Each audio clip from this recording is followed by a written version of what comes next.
Football in Scotland is one of the most iconic pairings in global sport. Not only is it the most played sport in the nation, but the history of the sport itself has some pretty important links to Scotland. On top of that, Scotland boasts one of the world's most iconic clubs, passionate fan bases, and greatest players to ever grace the game of football. It makes you wonder, where did it all start? Football started to grow in popularity in Scotland in the 15th century. It became so popular that the Football Act of 1424 prohibited it from being played in the country, as it was believed that if men were too busy playing football, then they weren't being good husbands. Nobody really followed this law, but it technically stood until 1906, which is odd, given Scotland's national team was established in 1873. The first evidence of football in Scotland dates back to 1633, when it was recorded that schoolboys in Aberdeen were having kickabout. However, there are also documents that lead to believe women were playing football as early as 1628. At this time, football is usually played at festivals or during holidays. It usually caused mass destruction or injury, due to the sport being one of mass participation, low regulation. How it should be. There's even records of women's matches being played at this time. The first major regulation of football in Scotland came in the 1840s. The reason for this is because working schedules started to shift, and now people only had to work half day on Saturdays, which meant more time for the footy.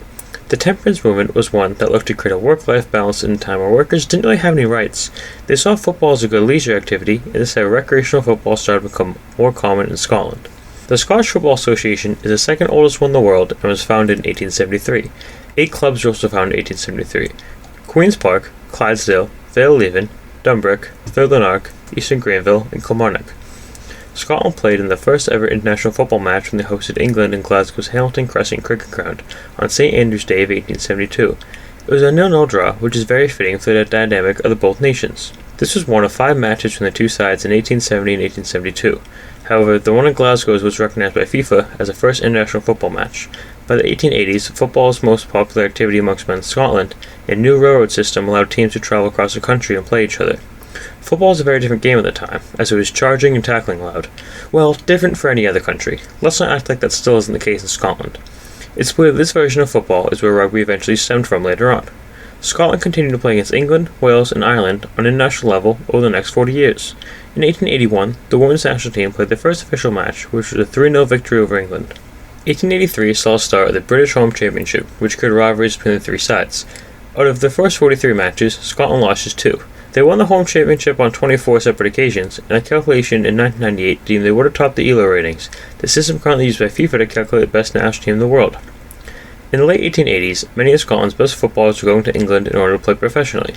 When Sunderland's team for the 1895 World Championship consisted entirely of Scottish players, Scotland decided it was time to invest in themselves for a change. The Scottish Football League was created in 1890, was composed of 11 founding members: Abercorn, Cambuslang, Celtic, Calares, Dumbarton, Harlot Midlothian, Rangers, Renton, St Mirren, Thurlanark, and Vale Leven. Renton were kicked out of the league after 5 games because they played a game against St Bernard, who were excommunicated from the league when it was being formed. Rangers and Dumbarton were declared the joint champions after the first season, with a staggering points tally of 29 for each team. 1901 saw the men's national team's biggest win to date, when they had an 11-0 triumph over Ireland in Glasgow on the 23rd of February. In 1921, women's football was banned in England and Scotland. Similar reasons as to why can be cited as beliefs that the sport is too rough and dangerous for women, as well as a fear of inappropriate public viewing.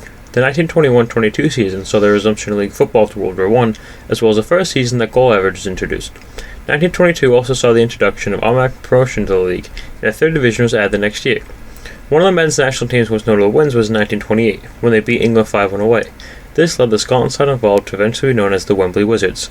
The following year saw them play their first ever match outside the British Isles, which came to form a 7-3 away win over Norway. There were 3 FIFA World Cups held in the 1930s, however Scotland, as well as the other home nations, did not enter any of them. This was due to the fact that FIFA excluded them from the tournament as a governing body disagreed with Scotland, as well as the rest of the home nations, over the status of amateur players. Good to see FIFA have always made a big deal of nothing.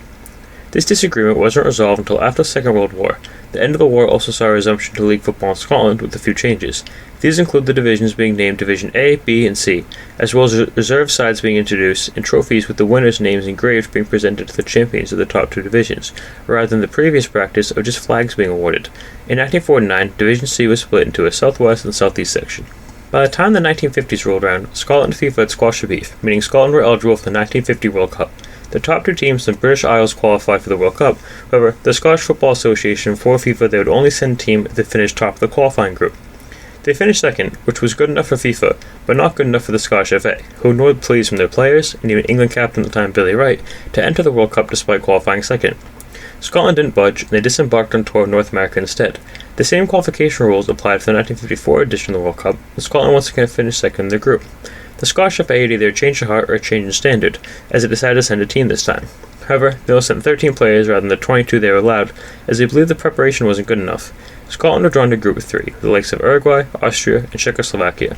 They eventually finished bottom, losing all 3 games, failing to score, and conceding 8 goals.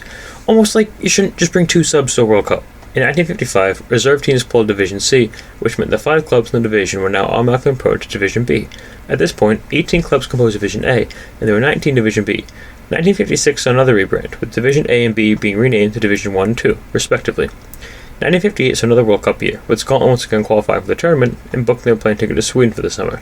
They were drawn to Group 2, where they were joined by France, Yugoslavia, and Paraguay. Matt Busby was meant to win the touchline for Scotland, however he was unable to due to injuries he sustained during the Munich air disaster earlier that year. Scotland started off with slightly better fortunes this time, as points were shared in the opening match to Yugoslavia, securing their first ever World Cup points for Scotland. They put 2 goals past Paraguay during their next match, however, the South American side eventually found themselves on the better side of a 3-2 scoreline. Their final opponent was France, where once again they put up a fight, but fell to a deficit of 2-1. Although they went down better fashion last time, Scotland once again found themselves exiting the group stage, with their single point from the clash with Yugoslavia not sufficient to warrant anything but a last place finish. A few months after the 1958 World Cup, an 18-year-old boy by the name of Denis Law made his debut for Scotland in a 3-0 win over Wales, one of the goals coming from Law himself. It would be the first of 55 caps and 30 goals for his nation, and his success within his club career, perhaps most notably for Man United, would help put Scottish football on the map. He would go on to win a European Cup, 2 English League titles, an FA Cup, and 2 Charity Shields. The 50s was overall a positive time for Scottish football. Not only was Scotland starting to perform on the global stage via the World Cup, but Scottish clubs started to play in European competitions, attendance numbers were going up, and competition started to increase within the domestic league. Since 1905, Celtic and Rangers were the only clubs winning titles, with the exception of Motherwell's triumph in 1932. The 50s saw Hibernian claim back-to-back titles in 1951 and 1952, Aberdeen claimed their first in 1955, and Hearts got into the action with titles in 1958 and 1960. Football was really starting to catch on in Scotland, and it was seen within every aspect of the game. The 60s started off on the right note for Scottish football, with the national team's 20th ever British Home Nations Championship coming in 1962. They would go on to claim the title once again a year later, as well as in 1967. Scottish football rose to new heights towards the start of the decade, when Manchester United forward Denis Law was named the winner of the 1964 Ballon d'Or. Law scored an incredible 46 goals in 43 matches for the 1963-64 campaign, as well as registering 6 assists. Law's victory in the voting was a clear-cut one, as the second closest tally of votes to his 62 was Inter's Luis Suarez, the Spanish one, not the one that bites people. He also finished ahead of the likes of Eusebio, Jimmy Greaves, Levi Eshin, Bobby Moore, and countless other legends of the game. Law was the first ever Scotsman to win the award, as well as being the only one to date. However, that's only true for a few more months, as it's only a matter of time until the true brilliance of John McGinn is recognised.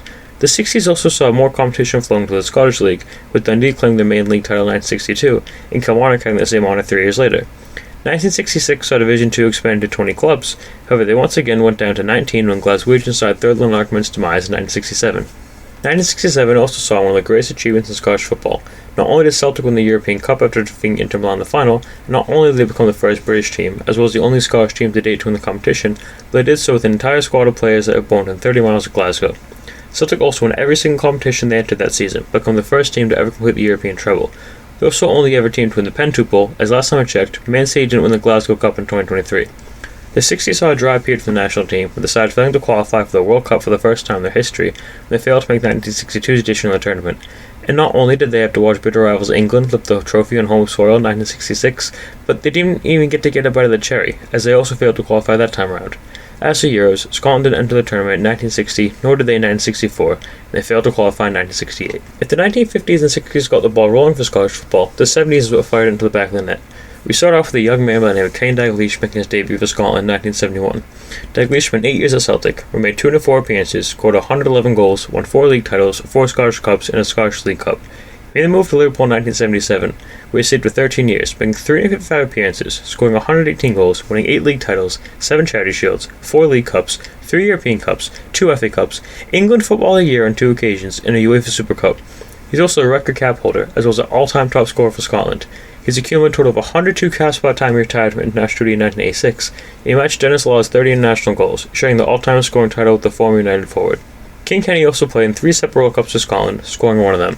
Dalglish is widely considered to be the best out of Scotland, Liverpool, and Celtic player of all time, and has been inducted into both the Scottish and English Football Hall of Fame. Not only did 1971 see the birth of the King, but it also saw the return of the Queens, as the very same year saw a ban on women's football lifted in both Scotland and England. The ban had taken place for 50 years, meaning Scotland women's national team played their first match in 50 years in 1972, when they fell 3-2 to England. 1972 also saw a slight restructure of league football in Scotland, with goal difference being introduced as a tiebreaker on the occasion that points would be equal. The previous method of doing so was by using goal average.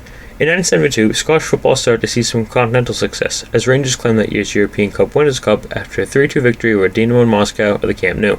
1974 was another big year for Scottish football. Their qualification for the 1974 World Cup saw them appear in the tournament for the first time in 16 years, with their last time being 1958. Scotland were drawn to Group 2 for this summer in West Germany, alongside Yugoslavia, Brazil, and Zaire. Certainly a challenging group, Scotland started off by firing on all cylinders, with Peter Lorimer and Joe Jordan goals securing a winning start to their campaign in the form of a 2-0 victory over Zaire. Not only was this a promising start for Scotland, but it also went down as Scotland's first ever win in the World Cup. They were drawn against the mighty Brazil next, where they were able to share points and form with a 0 draw. They had a match with Yugoslavia to wrap things up, where the deadlock wouldn't be broken until the 81st minute. Stanislav Karasi put Yugoslavia on top with 9 minutes to go in regulation time, however Scotland were determined to make this campaign a memorable one. Joe Jordan once again proved decisive, with his 80th minute equaliser ensuring points and shares in the day. Scotland finished with 4 points in the group stage, and it wasn't until 1981 that 3 points were commonly awarded for a win, which also happened to be the same amount of points that both Yugoslavia and Brazil had.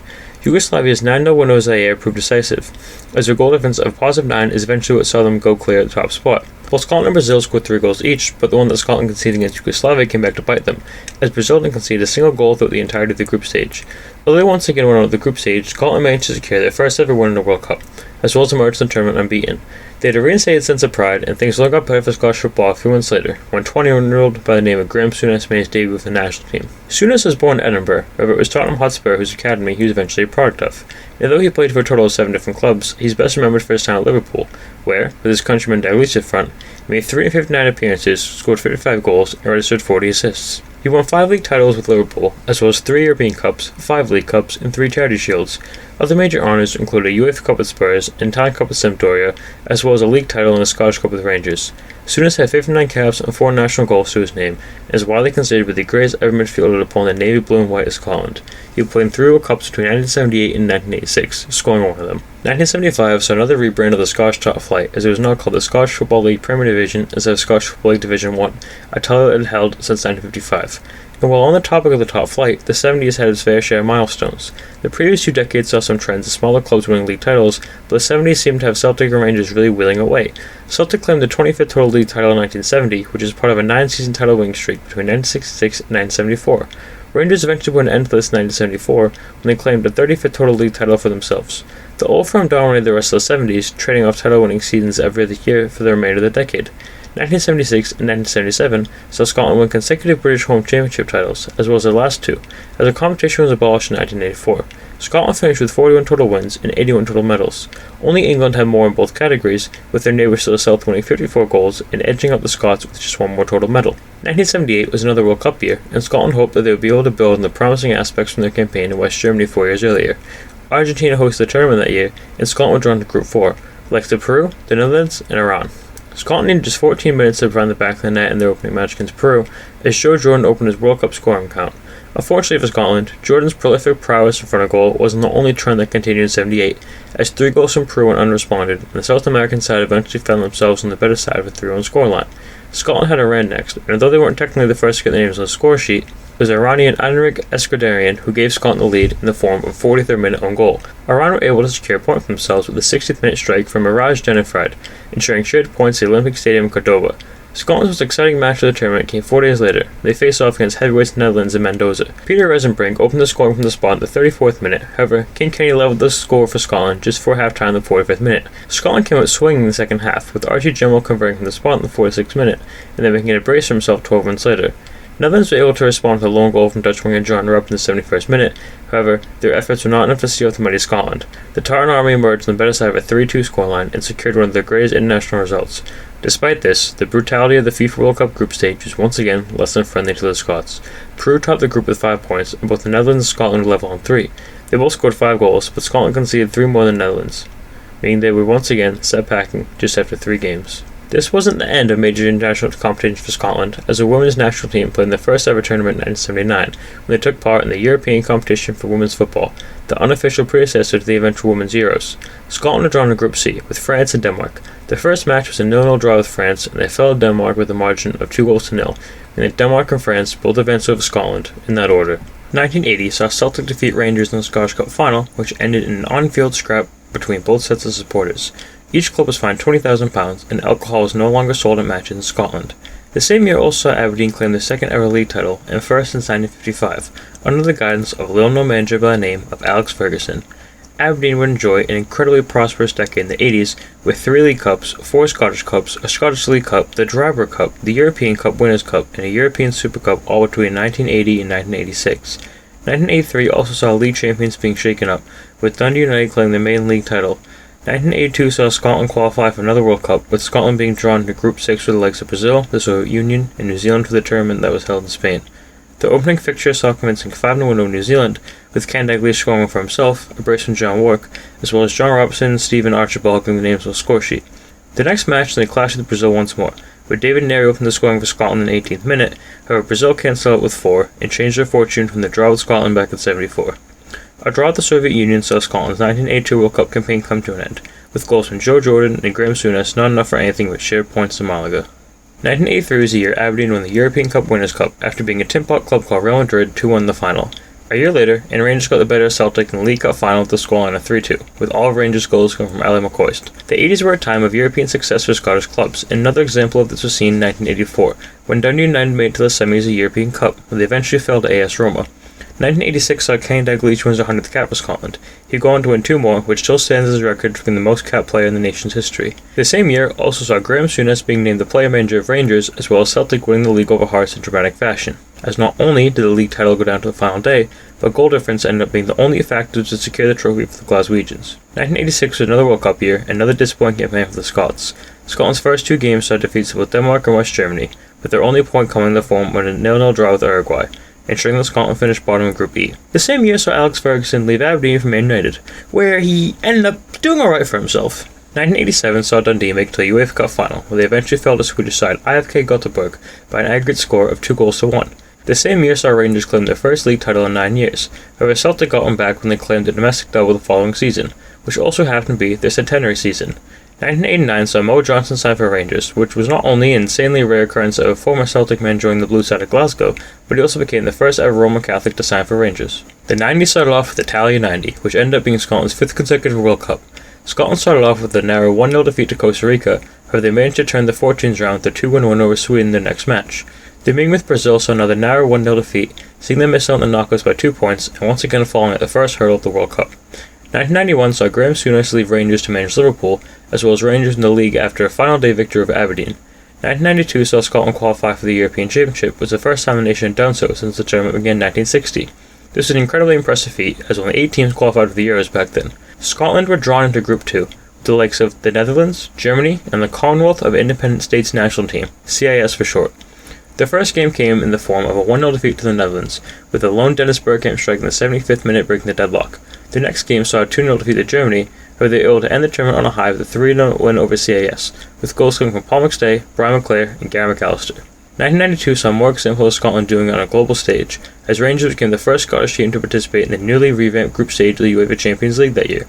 And Rangers only followed this success into 1993, as it was then when they were able to secure the domestic treble. 1994 saw Fergus McGinn take over as the owner of Celtic, saving the club from the recent financial hardship they've been experiencing. It was also a year of firsts, as Dundee United claimed their first ever Scottish Cup after beating Rangers in the final, the margin of 1-0, and they weren't the only Old Firm side to fall in the cup final that year, as Wraith Rovers claimed their first ever League Cup in the club's history, once defeating Celtic on penalties in the final.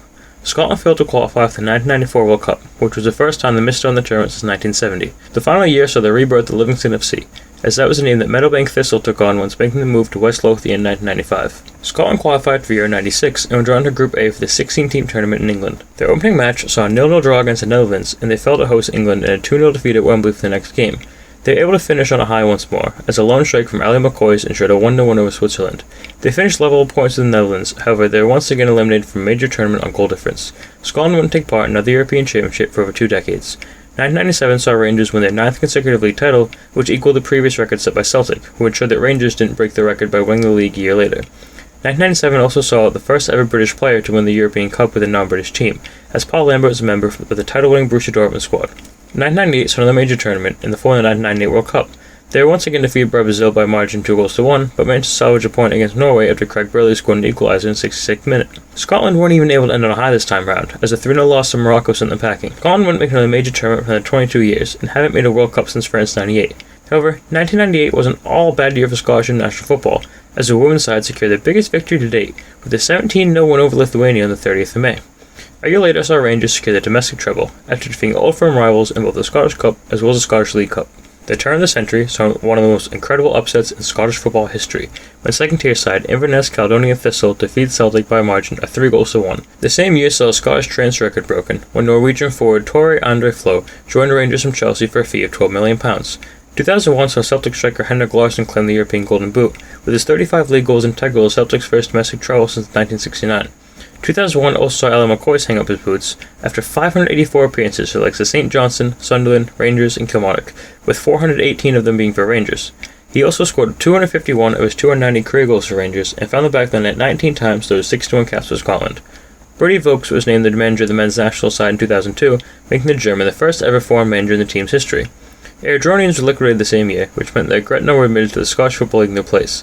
A year later, Celtic are flying the flag for Scotland on the European stage, as they managed to make it to the 2003 UEFA Cup final, where they fell 3-2 to Porto after extra time. The other Old Firm side decided to keep their aspirations in Scotland, with the domestic treble coming the way of Rangers the same year. 2004 saw Livingston win their first ever League Cup after seeing off Hibernian 2-0 in the final, and Rangers in the league a year later in the madness that went down as Helicopter Sunday. It looked as if Celtic were going to win the league until Rangers pulled 2 back late against Motherwell, meaning the league trophy had to be transferred back to Rangers via helicopter. And that wasn't the only high for Rangers that year, as it became the first ever Scottish club to progress to the Champions League knockout stages, where they went up to Villarreal in the last 16 via away goals. Gretna made history in 2006 when they became the first ever third-tier side to reach the final of the Scottish Cup.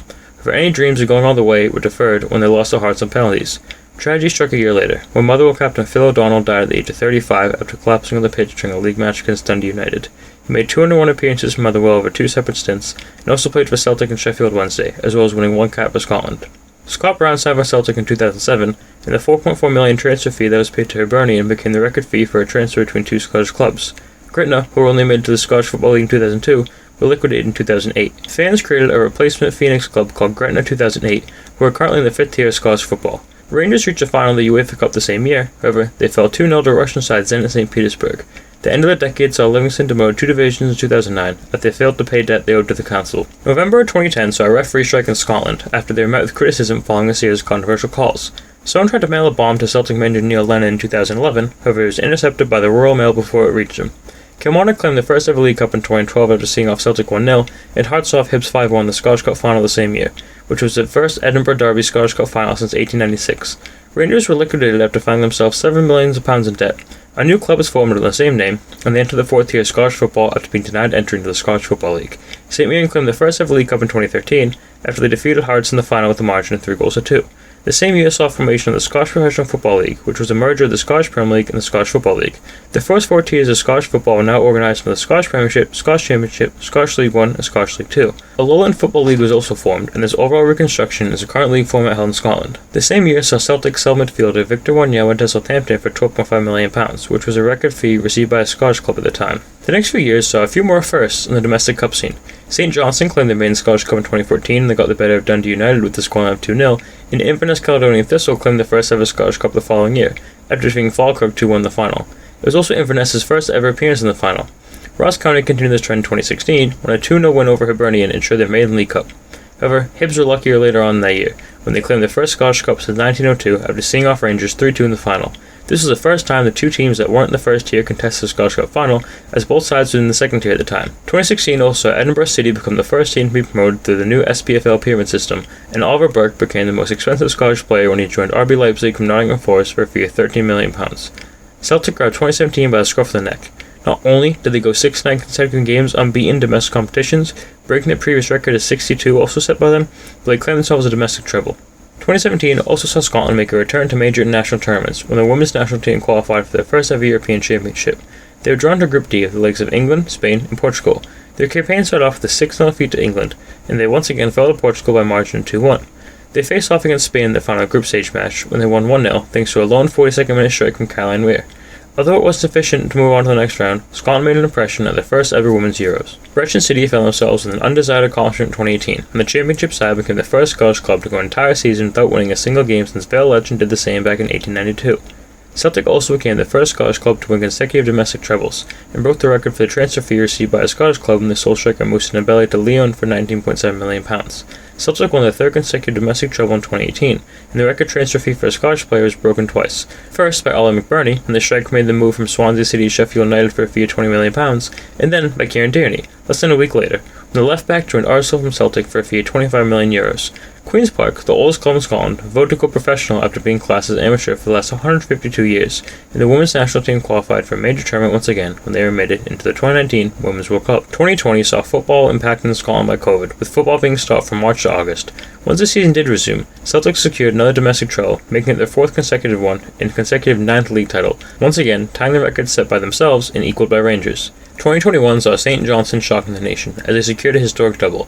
It started off with the first ever Scottish League Cup after a 1-0 win over Livingston. They were able to double the trophy haul with their second ever Scottish Cup, which they earned by seeing off Hibs 1-0. St Johnstone became the second ever non-Old Firm team to win both domestic cups in the same season since Aberdeen did the same in 1990.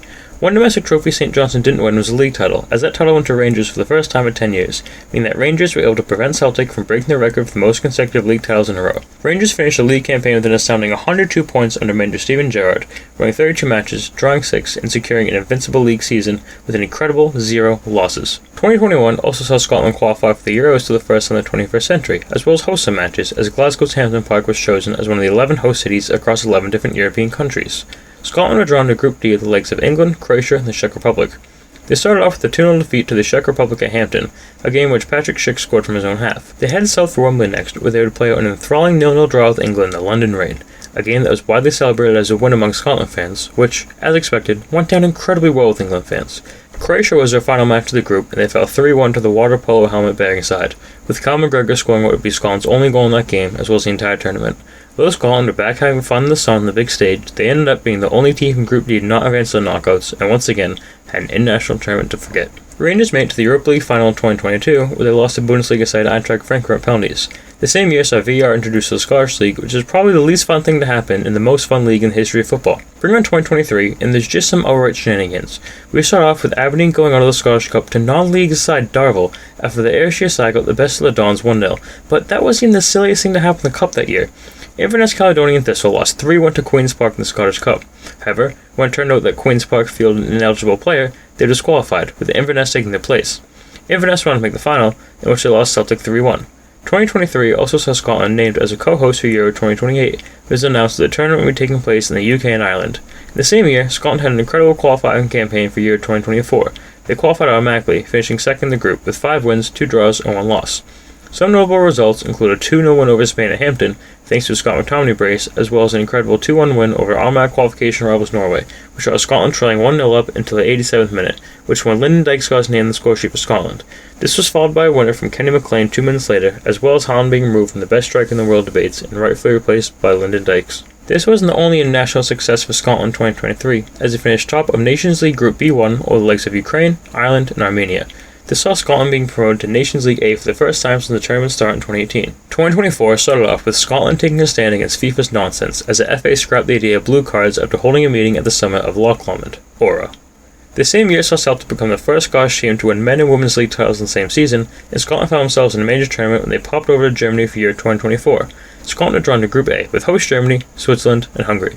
Things started off less than ideal for the Scots, with the 5-1 loss to Germany proving to be a baptism by fire in the opening fixture. However, it wasn't all bad, as Antonio Rudiger cemented himself as a Scottish football legend after his own goal. Scotland struck first against Switzerland in the next match, with Scott McTominay finding the back of the net in the 13th minute. Scotland held the lead for 13 more minutes until Xherdan Shaqiri did what he did his best, and scored a wonder strike in a major international tournament. Scotland's final game against Hungary was now their only hope to make it past the group stage of a major international tournament for the first time ever, but a Kevin Sabath winner in the 10th minute of injury time destroyed any chances of that happening. I guess we'll still have to wait. Of course, it's incredibly hard to fit the entire history of Scottish football into one video, but I do hope my attempt has managed to do it some justice. Thank you very much for watching this far. If you have watched this far, I'm sure you enjoy my other videos on Scottish football.